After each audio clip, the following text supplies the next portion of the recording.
Okay, let me just tell you something. I've been around for a long time, and honor is the key to receiving from God. I've honored my boss and have experienced reward at my workplace. I honor, therefore I am honored.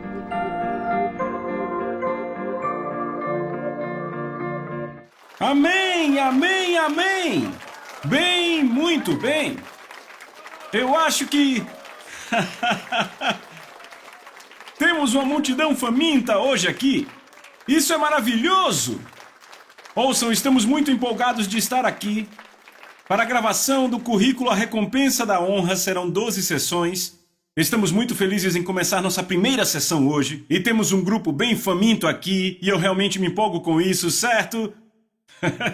E antes mesmo de começar, eu quero orar ao Senhor para que Ele realmente possa mudar nossas vidas com essa série, amém? Pai, em o nome de Jesus, primeiramente estamos muito gratos por sermos seus filhos. Você poderia nos ter feito escravos e já seria bom, mas você nos chama filhos e filhas de Deus em o nome de Jesus e por isso somos eternamente gratos. Então hoje, Pai, nos achegamos a você com ousadia no seu trono em nossos corações. E, Senhor, sabemos pela tua presença que o teu Espírito Santo está aqui. E onde quer que esse currículo seja assistido, damos boas-vindas à sua presença, Espírito Santo. E, Pai, eu te peço que essa noite você unja nossos olhos para vermos, unja nossos ouvidos para ouvirmos e nos dê um coração para entender e perceber. Revele-nos Jesus de forma maior do que jamais o vimos antes. Eu te peço que à medida que o contemplemos, você nos mude de glória em glória, pelo Espírito do Deus vivo. Eu te peço que como resultado da tua palavra, nossas vidas sejam mudadas, nossas casas sejam mudadas e nossas igrejas sejam mudadas. Pois eu decreto essa noite, Senhor e Pai, que o seu reino já veio e que a sua vontade será feita nesse lugar, aqui na terra como no céu.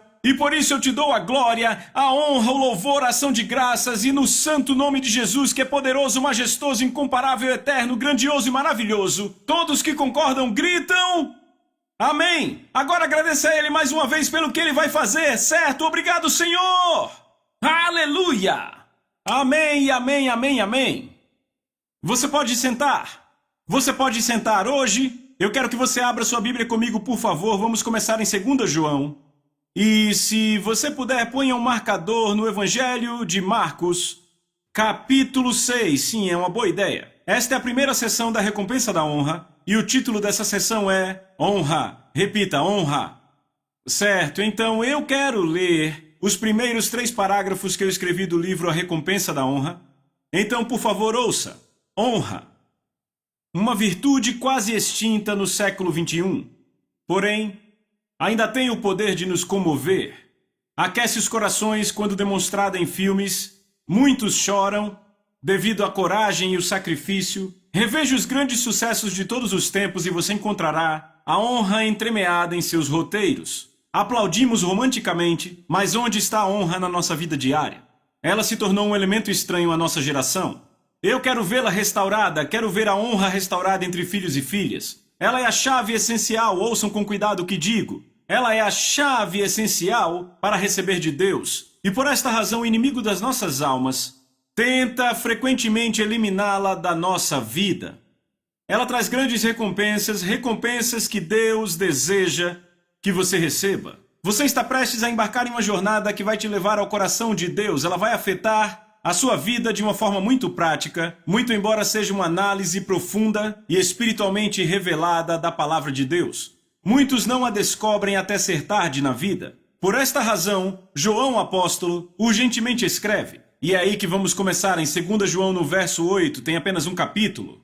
Em 2 João, então no verso 8 lemos: acautelai-vos, repitam, eu vou me acautelar. Ou seja, essa mensagem não é para a pessoa ao seu lado, certo? Então, esposas, essa mensagem não é para o seu marido. Maridos, essa mensagem não é para suas esposas, certo?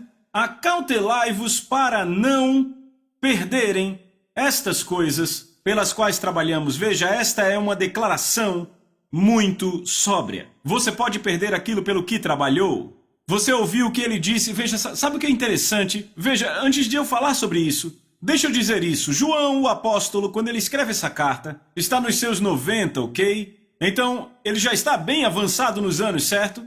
E eu não sei se tem alguém nos 90 aqui, mas se tiver, eu quero dizer, eu não vou ficar velho. Eu posso ter 102 anos, mas eu serei jovem.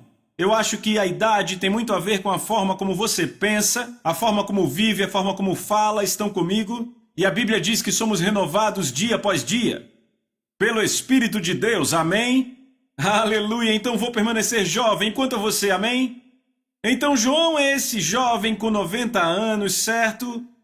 Quando ele escreve, eu descobri que muitas pessoas, quando são fiéis a Deus, por anos e anos no ministério, o que acontece é que elas adquirem o que eu chamo de a unção do avô ou da avó em suas vidas. Como assim a unção do avô?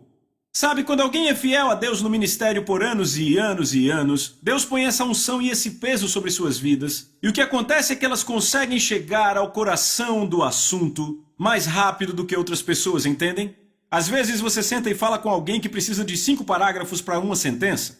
Não com uma pessoa que tem a unção do avô ou da avó. Eles chegam direto ao ponto e podem dizer tanto com poucas palavras. E sabe o que eu aprendi? As palavras são pesadas. Repitam, pesadas. Eu lembro quando Lisa e eu e nossos 4 filhos tivemos o privilégio de sentar na sala de estar da Evelyn e do Oral Roberts anos atrás. Foi cerca de 3 semanas antes da Evelyn ir para o Senhor. E eu lembro que ficamos lá por 2 horas e falamos com eles. E tanto Oral quanto Evelyn estavam ambos dizendo frases, apenas uma frase. E eu vou ser honesto com vocês, até hoje, 2 anos depois, eu ainda estou mastigando essas frases. Elas têm um peso, uma autoridade, um poder. E é aí onde João está em sua vida. E você tem que entender que esse pequeno verso, segundo João 8, eu tenho meditado nele há 2 anos. Sabe, esse pequeno verso eu tenho ensinado, meditado e meditado, porque há tanto no que ele diz, certo? Então ele diz, acautelai-vos para não perder aquilo pelo que trabalhou. Então você pode perder aquilo pelo que trabalhou. Agora temos uma declaração muito sóbria aí, ok? Sabe, é por isso que Jesus disse, aquele que persevera, o que persevera até o fim, certo? O cristianismo não é uma corrida de velocidade. É uma corrida de resistência. Não é como começamos a corrida que conta, mas como terminamos. E então aqui está João, numa idade muito avançada, dizendo, acautelai-vos, tenham cuidado, cuidem de si mesmos, para não perderem aquilo pelo que trabalharam. Então você pode perder aquilo pelo que trabalhou. Há exemplos bíblicos. Sabe, vejam os filhos de Israel, por anos e anos e anos eles clamaram para que Deus os libertasse. Estavam no Egito, sob cativeiro, tinham o algoz do faraó dando açoites neles, matando seus filhos. Eram pessoas desesperadas por libertação, e Deus finalmente envia a libertação por uma pessoa chamada Moisés. Moisés os tira e os leva para o deserto, e eles continuam, um passo após o outro, continuam a reclamar e reclamar, murmurar e murmurar. Você já pensou por que Deus não gosta de reclamação? Já se perguntou? Sabe, você já notou que em 1 Coríntios 10, há os 5 grandes que Deus odeia? Sabe, naquela lista a imoralidade sexual, idolatria, tentar a Deus, mas sabe, um deles é reclamação. Por que Deus não gosta de reclamação? Porque reclamação é um insulto ao caráter dele. Reclamação é dizer a Deus, eu não gosto do que você está fazendo na minha vida, se fosse eu faria diferente. É uma absoluta falta de temor do Senhor, é um tipo de rebelião e é uma completa desonra. Repitam, desonra. Então os filhos de Israel só fazem reclamar, é um padrão que estabeleceram em sua vida. Repita, padrão. Eles reclamam, reclamam, reclamam, reclamam. E então o que acontece? Bem, quando reclamavam, normalmente não custava muito a eles, não é? Talvez foram espancados um pouco por Deus de algumas formas, sabe? Mas desse ou daquele jeito você volta e lê lá no livro de Êxodo. Mas então enviaram 12 líderes para a terra prometida que Deus tinha dado a eles. Mas então 10 daqueles líderes que eles enviaram voltam e dizem, ei, há gigantes lá, eles têm armas de destruição em massa, ok? Eles têm tanques enormes, são gigantes, sabe? E queremos proteger nossas mulheres e filhos, e a maioria da multidão diz, ah, sim, obrigado por nos proteger. Mas o que é fantástico é que Josué e Caleb se levantam e dizem, ei, poderemos vencer. Mas o impressionante é que aqueles 10 líderes influenciaram aquela congregação e isso custou a eles todo o chamado de Deus em suas vidas. A vontade de Deus é que eles entrassem naquela terra prometida, este era o plano de Deus. Mas porque eles começaram um padrão de reclamação, eles perderam tudo. Estão comigo? Veja, Roboão era filho de Salomão. Como príncipe, ele e seus parceiros provavelmente riam e caçoavam dos conselheiros do pai dele e do seu próprio pai. Porque, sabe, Salomão tinha conselheiros muito sábios e provavelmente caçoavam dizendo: esses caras são tão quadrados, por que eles fazem isso, por que fazem aquilo, sabe? Eu vou dizer, quando eu for rei, eu vou fazer as coisas diferentes, sabe? Então, finalmente, Salomão vai ter com seus pais e Roboão, ele vira rei. Então o povo vai a Roboão e diz: veja, o seu pai era um pouco duro conosco, ok? Dá para você aliviar a carga. Sabe, os impostos dele eram altos, a carga era pesada, dá para aliviar. Então Roboão vai imediatamente aos conselheiros do seu pai e pergunta o que dizem. E eles dizem: veja, se você diminuir a carga deles, você ganha o coração deles para sempre. Mas Roboão diz: eu vou para os meus parceiros.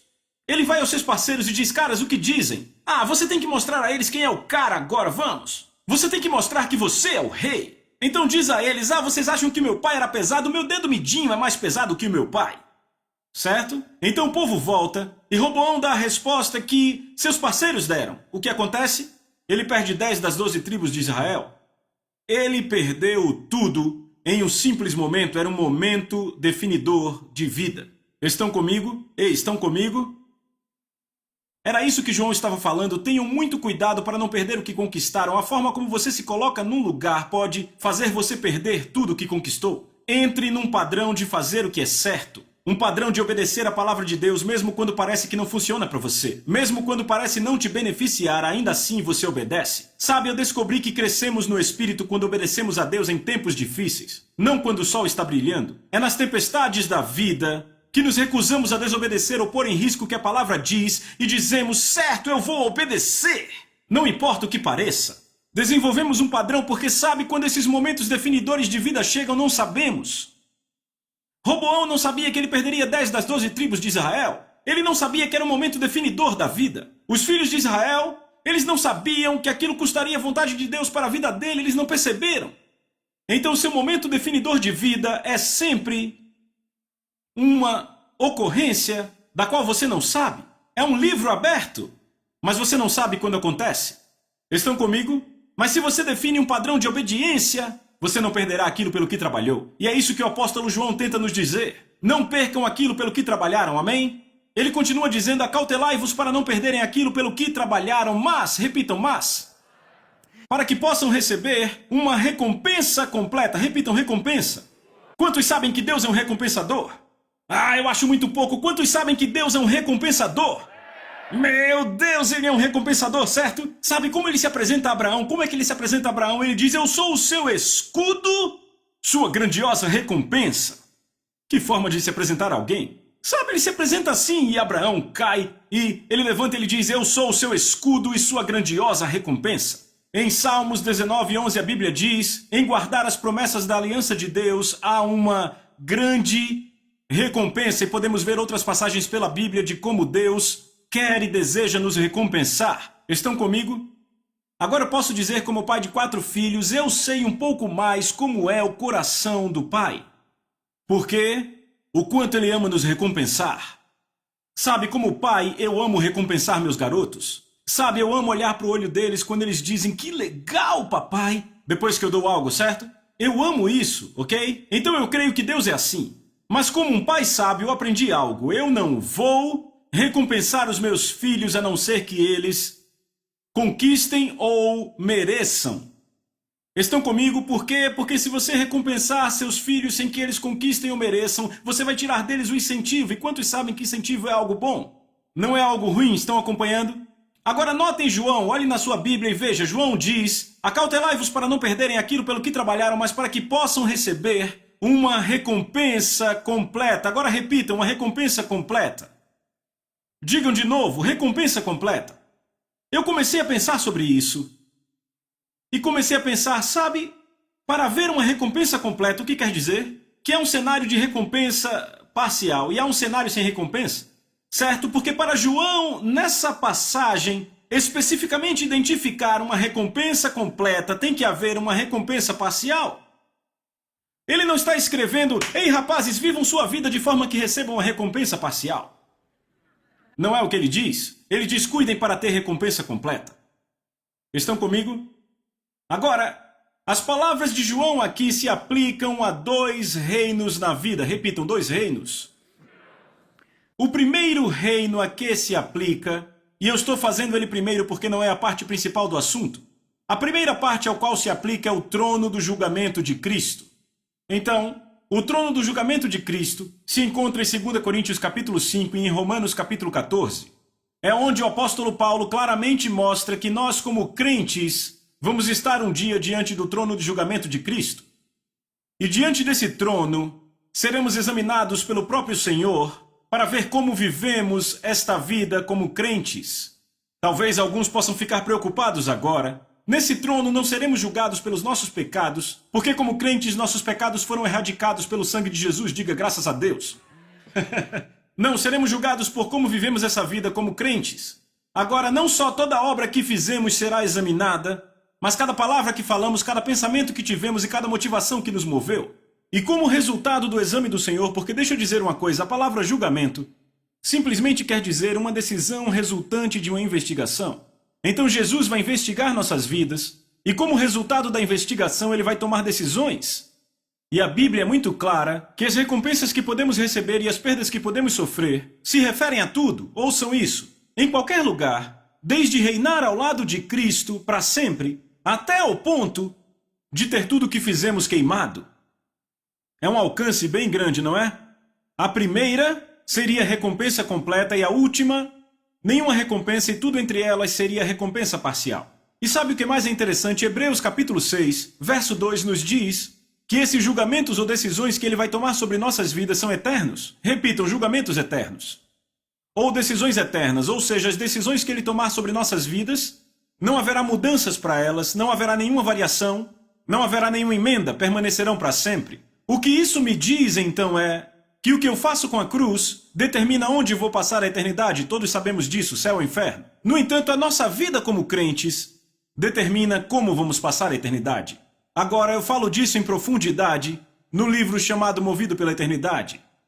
Neste, a recompensa da honra, vamos um passo adiante, falamos do segundo aspecto do qual João escreve. Repita, o segundo aspecto. O segundo aspecto do qual João está falando é o seguinte: esta vida, repitam, esta vida. 1 Timóteo 4,8 declara, prestem atenção aqui. Paulo diz, a piedade é proveitosa para tudo, tendo a promessa da vida que agora é, repitam, agora é, e a que há de vir. Então a parte que há de vir tratamos completamente em Movido pela Eternidade. Então vamos falar do agora é. Porque eu creio firmemente com todo o meu coração que João está dizendo vivam de tal forma que recebam a recompensa completa. E ele está falando agora nesta vida. Aleluia! Porque deixa eu te dizer, Deus o Pai, o nosso Pai, quer nos recompensar nesta vida. Repita, nesta vida. É disso que falamos nesse livro inteiro, certo? Como eu sei disso? Porque Provérbios 11:31 diz o seguinte. Ele diz, o justo será recompensado na terra. Deus, eu amo isso. Preciso dizer de novo. Eu acho que precisamos ouvir mais uma vez. Provérbios 11:31 diz, o justo será recompensado na terra. Repita, isso é para mim. Diga, isso é para mim. Toque na pessoa do seu lado e diga, é para você. É exatamente assim, aleluia, eu amo isso, certo? Então, mais uma vez para João isolar a palavra, recompensa completa, diga isso. O que isso quer dizer? Quer dizer que existe o quê? Um cenário de recompensa completa, um cenário de recompensa parcial e há um cenário de nenhuma recompensa. Agora eu comecei a meditar sobre isso nos últimos anos e eu comecei a pensar, certo, espera aí.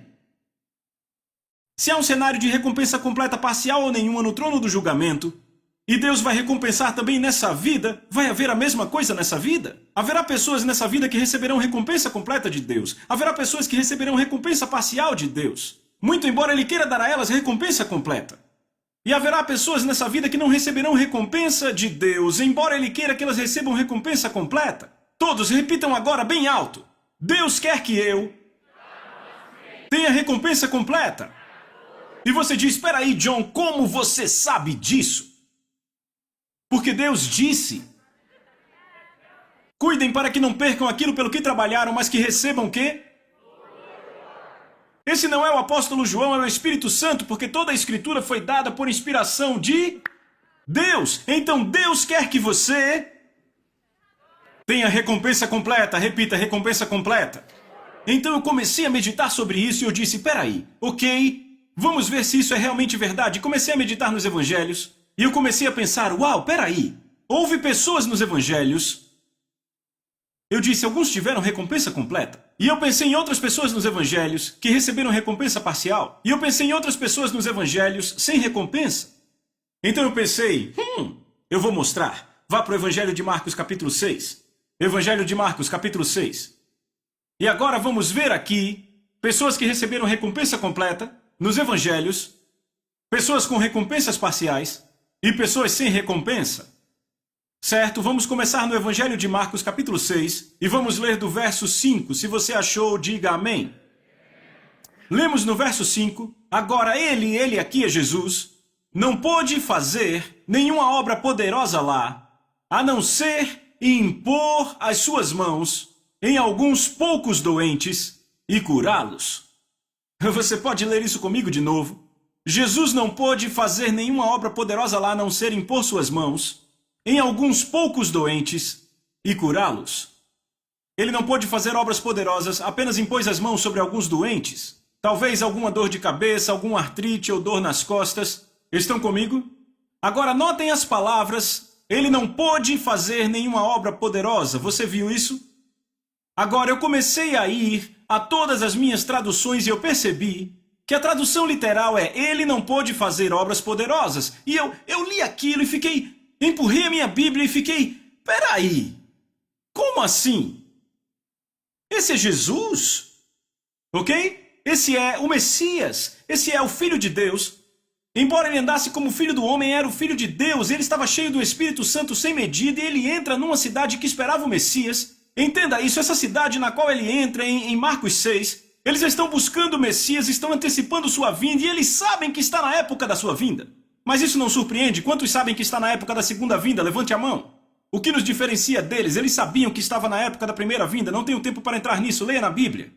Mas então, eles estão buscando o Messias, antecipando a sua vinda. Ele entra naquela cidade e a Bíblia diz ele não pôde. Agora, eu empurrei minha Bíblia e disse, peraí, eu entenderia, ele não realizou obras poderosas. Porque ele não realizou tem a ver com a vontade dele. Estão comigo? O simples fato de dizer que ele não pôde quer dizer o quê? Ele foi impedido. Esse é o Filho de Deus com o Espírito sem medida e ainda assim ele é impedido, ele não pode fazer nenhum milagre, não pode curar um cego, não pode curar um surdo. Eu pensei, por que ele não pôde fazer? E eu achei a resposta. Está nos versos anteriores, foi o que o povo disse, olhem isso.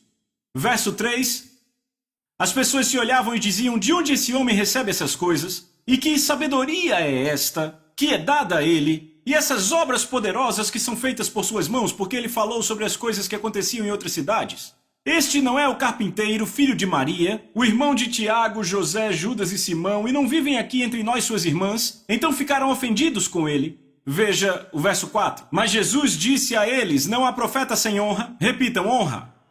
Diga de novo. Diga de novo. Diga de novo. Não há profeta sem honra senão na sua terra, entre seus parentes e na sua própria casa. O que está acontecendo aqui?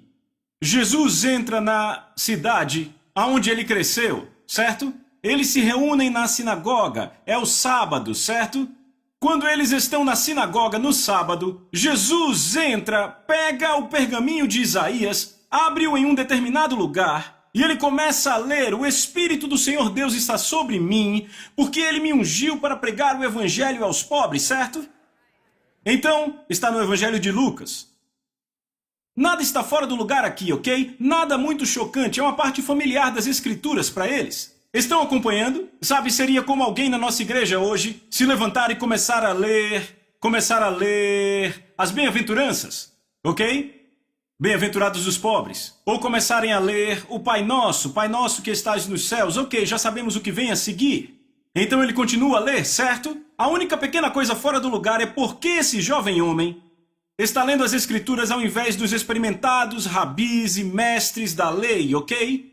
Então ele continua a ler, o Espírito de Deus está sobre mim, mas em determinado momento Jesus solta a bomba. E em Lucas nós lemos, ele disse, neste dia essa escritura se cumpre diante de vós. E então ele começa a falar dos grandes milagres que estão acontecendo em outras cidades e ele dá uma forte mensagem profética. Quando isso acontece, as pessoas começam a se entreolhar e eles ficam, o quê? E eu consigo ver uma mulher olhando para outra e, esse é Jesus, ele estava na aula de matemática da minha sobrinha. E outro cara fala, esse é Jesus, ele era do time de futebol do Benjamin.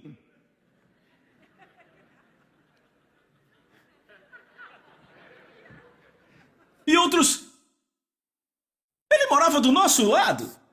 E outro casal se olha e diz, foi ele que fez a mesa da nossa cozinha? Estão vendo isso? O que está acontecendo aqui? Eles pensam, quem ele pensa que é? O Espírito de Deus está sobre mim? Veem, essas pessoas tinham uma imagem mental, repitam, imagem mental, de como o Messias viria. E essa imagem mental foi desenvolvida pelo mesmo livro, Isaías, de outra passagem familiar no capítulo 9, que diz, o menino nos nasceu, um filho se nos deu, o governo está sobre os seus ombros e o seu reino não terá fim. Então essas pessoas estavam familiarizadas com essa passagem porque era uma das promessas do Messias e elas esperavam que o Messias viesse como um sábio rei conquistador que ia libertá-las da opressão romana e que ia estabelecer o trono de Davi e governar sobre aquele trono para sempre. Mas quando Jesus vem como um deles, com um monte de gente da máfia e prostitutas seguindo ele, eles dizem, ei, espere, não era assim que nós esperávamos que o Messias viesse. Estão comigo? E o interessante é que o conceito dele se desenvolveu do Velho Testamento. Estão comigo? Não era assim que esperávamos e como resultado não lhe deram honra. Agora, sabe, isso me mostra algo realmente interessante. Sabe o quê? Muitas vezes Deus vai nos enviar o que precisamos num pacote que não queremos. Alguns vão entender daqui a pouco. Repito, muitas vezes Deus vai te enviar o que você precisa num pacote que você não quer. Por que é assim? Para você saber que Ele é Deus. Estão comigo? A chave para entender por que essas pessoas não viram obras poderosas no meio delas, com Jesus, é porque não deram a Ele a honra que Ele merecia. Retiveram honra para Ele, é por isso que Ele disse, não há profeta sem honra senão na sua terra, entre seus parentes e na sua casa. Repitam a palavra honra. Certo? Digam de novo. Toda a chave é a honra. Agora eu fiz um estudo muito extensivo apenas sobre essa palavra honra. Ok, eu espero que você não se incomode com isso. Honra vem da palavra grega timi. Então soletra-se T-I-M-E. Em português pronunciamos talvez time. Não se pronuncia dessa forma em grego, se pronuncia timi. Repitam, timi. Ok, então eu falei com eu falei com várias pessoas, mas vejam. As duas pessoas-chave com quem eu falei são dois ministros fluentes na língua grega. Um vive no Reino Unido, o outro vive em Atenas, Grécia e está na 4ª geração de ministros na família. Eu pesquisei em todos os dicionários de grego que vieram à minha mão. Eu estudei essa palavra à exaustão. A definição literal desta palavra honra é a seguinte, escrevam, é uma valorização. Escrevam isso, uma valorização. Quando você fala a palavra timi para um homem grego, ele pensa em algo valioso, ouçam com atenção, valioso, que tem peso, precioso, assim como ouro. Estão comigo? Quantos sabem que não se põe ouro na bomboniere? Onde se põe? Você põe no lugar de honra, certo? Estão comigo? Estão comigo outras definições da palavra honra, apreciação, estima, um olhar favorável, respeito. Pensem nisso, valioso, que tem peso, precioso, apreciação, olhar favorável, estima, respeito. Às vezes, olhem para mim, às vezes para saber o que uma palavra é, vemos o oposto. O que ela não é, o seu antônimo. Qual o antônimo de honra? Desonra. Repita, desonra. O que é desonra? Qual a definição grega para desonra? Não demonstrar respeito ou valor. Escreva isso, tratar como comum. Escreva isso, tratar como comum. Escreva isso, tratar como ordinário. Estão pegando? Eu perguntei, estão pegando? Quando você fala de desonra para um grego, ele vai pensar em algo comum, leve, de que se livra facilmente, assim como o vapor. Estão comigo? Certo? Uma forte forma de desonra é ser tratado de forma vergonhosa ou humilhante, certo? Agora, ao estudar a palavra honra nos meus dicionários de grego, eu descobri que a honra pode ser demonstrada em obras, ouçam com atenção, em palavra, em pensamento. Mas toda honra verdadeira se origina do coração. É por isso que Deus diz em Isaías 29, verso 13: Esse povo se aproxima de mim com suas bocas e me honram com seus lábios, mas seus corações removeram para longe de mim e seu temor por mim é ensinado por preceitos de homens. Deus diz, eles me honram com seus lábios, mas seus corações se afastaram de mim. Então a verdadeira honra se origina onde? No coração. E ele diz também, o temor deles por mim é ensinado por preceitos de homens. É interessante notar que toda honra que é uma verdadeira honra, ela é derivativa ou ela flui pelo temor do Senhor? Bom lugar para dizer amém. É por isso que eu amo tanto essa palavra, certo? Estão comigo? Então, essas pessoas retiveram a honra para Jesus, elas não o viram como valioso, precioso, com peso, não o reconheceram como alguém enviado por Deus para cumprir sua palavra. Ao invés disso, o viram como um homem ordinário, um garoto local e comum. Por causa disso, eles só receberam uma recompensa pequena e parcial. Repitam, recompensa parcial. Talvez foram curadas algumas artrites, dores de cabeça, dores nas costas. Jesus, ouçam aqui, Jesus não pôde cumprir sua missão, a vontade de Deus, porque eles o restringiram por reterem a honra. Por isso só receberam recompensa parcial. Estão comigo? Então, no Evangelho de Lucas, capítulo 5, vou falar rapidamente. Lucas, capítulo 5, Jesus está ensinando numa grande casa. Repita, uma grande casa. Certo, é uma casa muito grande porque a Bíblia diz que havia uma multidão de mestres e pregadores lá, certo?